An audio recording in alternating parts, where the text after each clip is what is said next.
बिना तेल बिना पियाज रसुण रे कदली भंडा को जदि एमिति बनइबे सत कहूची हाथ चाटी चाटी खाइबे। देखा पूरा पूरी कीमा मसला परी आसंतु बनइबा नुआ शैली रे कदली भंडार तरकारी। भात रुटी परोटा सबुथिरे खाई परिबे। बनई सारिकी केमिति लागिला निश्चय जणइबे। प्रस्तुति प्रणाली सहज भारी आसंतु बनइबा डेरी न करी।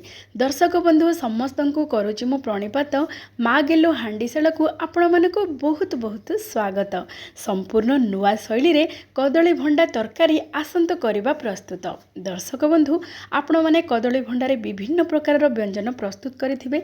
आज पूरा नुआ शैली रे आमे प्रस्तुत करिबा कदली भंडारे काबुली बुट आ आलू देकी सी भी पुणी बिना तेल बिना पियाज रसुण रे। तेबे आसंतु आजिर प्रस्तुति आरंभ करिबा। जेहेतु एबे स्कूल छुट्टी हे गलानी गेलु सबु बेले मते सहाय्य करूची रोसई रे। दी जण मिसिक आमे रोसई करूचु। एठी देखु नांती गेलु केमिति कदली भंडार फूल बाछुची। आपण माने तो समस्ते कदली भंडा फूल बाछिबा जानिचंती। प्रथमे फूल गुडी को काढी देबे कदली भंडारु। तापरे गुटे चोपा भली छोटटे प्रथमे आगरे थिबो ताको बाहर कर देबे। आ सबुठो बड़ गुटे हळदिया रंगर गुटे केसर थिबो ताको भी काढी देबे। एमिति दीटा जिंस काढी सारिबा परे कदली फूल सबु को बाछि केमिति रखिबे। कदली फूलर मझिरे जो केसरटी थाए ताको निश्चय काढिबे नहले कसा बा पिता हे जिवो तरकारी।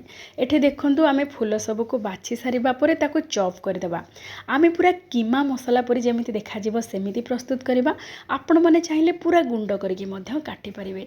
एठी किंतु चॉप कले बहुत सहजरे शीघ्र प्रस्तुत हे जिवो। एठी देखंतु मात्र 2-3 सेकेंड रे बढा भाबरे केते सुंदर हेकि चॉप हे जायछि। एबे आमे एई कदली फूलर चॉप को आमे कोन करिबा ना टिके पानी आ हळदी गुंड टिके पकेइकि एथे पकेइ देबा। एई कदली भंडाटा मु जेतेबेले आनिथिली बाजार रो टिके बासी हे जायतिला। आपण माने जदि ताजा कदली फूल नेबे तार रंगटा पूरा धळा हेकि आसीबो। आ काटी सारिबा परे आपण माने एमिति हळदी पानी रे पकेइकि धोई देले आ बिल्कुल कळा पडिबोनी। एठी देखंतु आमे कोन करिबा ना सब कदली फूल को हळदी पानी रे भल भाबरे धोइकि भल भाबरे चुपुडीकि रखिबा। तापरे पुणी थरे सफा पानी रे आउ थरे धोइकि भल भाबरे चुपुडीकि रखिबा। एई जो कदली फूल देखुचंती केते बढ़िया देखंतु पूरा गुंड होइकि रहिछि। आ एमिति जदि चॉप करिकि आपण माने नेबे बढ़िया रहिबो टेक्सचर तरकारी रे।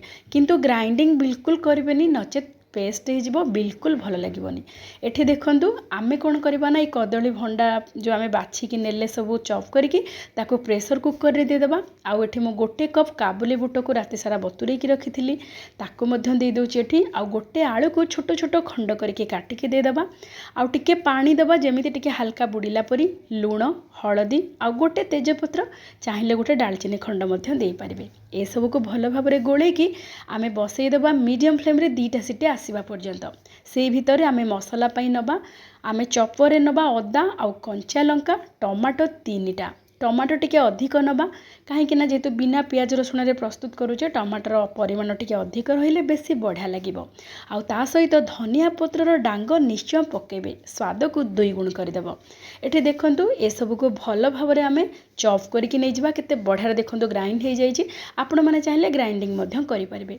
ता सहित सेही मसला रे आमे दे देबा हळदी गुंड स्वाद अनुसार लूण गोटे चमच काश्मीरी लंका गुंड ता सहित गोटे चमच देबा धनिया गुंड आधा छोट चमच नबा गरम मसला गुंड आ गोटे चमच नबा कसुरी मेथी गुंड। आपण माने चाहिले कसुरी मेथी मध्य देई पारंती। एबे आमे हांडी को बसई दबा मीडियम फ्लेम रे देसी घियो गोटे चमच दबा हेंगु टिके पकेबा। तापरे गोटे छोट चमच जीरा पकेइकि टिके फुटई दबा। जीरा भल भाबरे फुटी गला परे आमे जो सब मसला को चॉप करिकि रखिथिले आ सब मसला गुंड देइथिले ताकू देई दबा। एठी एका थरे के सब देकी भल भाबरे लो टू मीडियम फ्लेम रे घोड़े घोड़े की कसिबा जहाँ फल रे कि एई मसला बढ़िया भाबरे पानी छाड़ी जिवो। आ बिल्कुल पानी देकी आपण माने चॉप करिवेनी।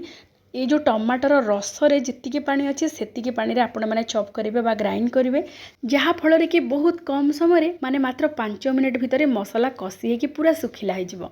एठी देखंतु 2टा सीटी आसी सारिबा परे ऑटोमेटिक एयर रिलीज कला परे आमे प्रेशर कुकर ढांकुणी को काढिबा। एठी काबुली बुट बढ़िया भाबरे सिझी जाइछि। आ जो कदली भंडारा चॉप से तो पूरा नरम हो जाइछि आ आलू भी सिझी जाइछि। एबे आमे गोटे स्ट्रेनर रे हो किंबा जाली रे हो एमिति भल भाव सबू जिनस देदेबा जहाँ फल कि जो पानी तक थी से पानी तक बाहरी जीव। यही पानीटा आम बिल्कुल व्यवहार करवानी। ये पानीटा हल्का कषालिया रहिबो। एबे देखंतु से भितर आमर मसला केते बढ़िया भाव में कषि हो गलानी। मसला पूरा पूरी सुखिला हो गला परे माने सबू पानी सुखी गला परे आमे ये जो काबुली बुट ता सहित जो कदली भंडार किमा आलू सिझेकी रखीचे ताकू पकेबा। यही सब पकईकि 5 मिनिट बढ़िया भाव में कषईदबा घोड़ेकी जहाँफल कि ये जो किमा परी देखा जाउची कदली भंडा काबुली बुट आलू यही सब मसला सहित बढ़िया भाव में मिसीज और स्वाद बास्ना बहुत बहुत बढ़िया रहिबो। एठी देखंतु मसला रे आमे सब को देकी आउ थरे भल भाव में गोड़े दबा आउ बिना पानी देकी एबे लो टू मीडियम फ्लेम रे घोड़े घोड़े की आ 5 मिनिट कषिबा। बेसी भी कषिबा को पड़िबनी। आउ देखंतु एबेठु केते सुंदर टेक्सचर देखा जाउची पूरा जेमिति मेंची मेंची हेकी हेची बहुत बढ़िया लागिबो। एमिति थरे तरकारी प्रस्तुत करंतु पूरा पूरी संपूर्ण नुआ शैली रे आउ नुआ स्वाद रे। एबे देखंतु भल भाव में गोळई सारिबा परे आमे एबे ताको घोड़े दबा। घोड़े की किछि समय कषि हवा पई छाड़ी दबा जहाँफल कि भल भाव में कषि हो तापर आम ए पानी दबा। ए तरकारी रे बेसी झोल भी रखिबेनी पूरा लटपटा करके टिके सुखिला सुखिला करके रखिले खाइबा को बेसी बढ़िया लगी थाए। एमिति रे काबुली बुट आलू बढ़िया भाव में सिझी जाइए जेहेतु पूरा लटपट होइके पूरा लसलस होइके रहिबो। ता सहित कदली भंडा किमा पूरा लटपट होइके रहिबो। तार टेक्सचरटा भी बहुत बढ़िया आसीबो। देखिबा को भी खूब सुंदर देखा जिवो। सेथि पई एथिरे बहुत कम पानी देबे। मु 1 कप पानी देइछि भल भाव में गोळेकी घोड़े दबा। एबे आमे 5 मिनिट पई लो टू मीडियम फ्लेम रे घोड़े दबा। एठी देखंतु 5 मिनिट पूरा पूरी हे गलानी। एबे ढांकुणी को काढी दबा। देखंतु केते बढ़िया भाव में तरकारी फुटिबा को लागिलानी। एबे भल भाव में गोळई दबा आ गैस रो फ्लेम को ऑफ कर दबा। आउ बेसी भी झोल को सुखेबानी। एमिति रे जो काबुली बुट और आलू पूरा लटपट होइके सुखिला हो। एठी देखंतु आउ बहुत बढ़िया स्वाद बढ़ेबा पई गोटे सिक्रेट जिनस निश्चय पकेबे गोटे छोट चामच देसी घी। जेहेतु बिना पियाज रसुण रे आमे प्रस्तुत करूचे देखिबे एमिति थरे प्रस्तुत करंतु स्वाद पूरा पूरी जबरदस्त रहिबो। ता सहित किछि कटा धनिया पत्र तापरे ढांकुणी बंद करिके ताकू घोड़े देबे 5 मिनिट पई। तापरे आपण माने ढांकुणी काढिकी गोळा गोळी करिकी परसी देबे। देखिए बास्नारे रोसई घरटा पूरा महकी जाउथिबो। एमिति थरे निश्चय प्रस्तुत करंतु बिना पियाज रसुण रे कदली भंडार किमा मसला चाहा को भी आपण माने खाइबा को देबे केही भी जानि परिबेनी एई व्यंजनटी कदली भंडारे प्रस्तुत हेछि एते सुआदिया। एमिति थरे प्रस्तुत करंतु खांतु समस्तको खुआंतु।